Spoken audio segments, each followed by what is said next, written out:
Hi guys! Tara, magluto tayo ng sinigang na hipon.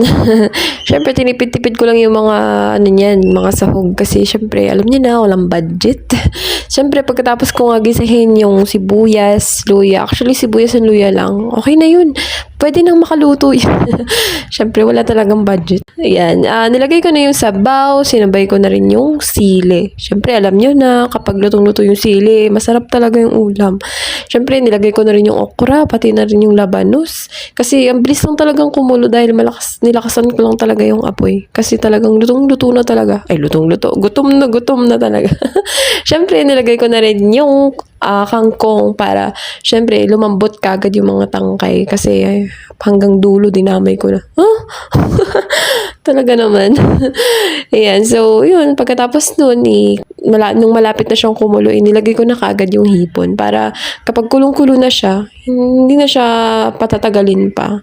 Pwede na siyang hanguin, di ba? Para tipid sa gas. Yan. So, mag-ulam din kayo niyan. Sarap niyan. Promise. Lalo sa tag-ulan, tag-init. Tapos galing ka sa kapaguran, tapos kakain ka niyan. Sarap. Nakakagana talaga. Yan lang, guys. Salamat sa panonood. Masarap talaga mag-ulam niyan. Promise. Yun lang. Bye. Thank you for watching.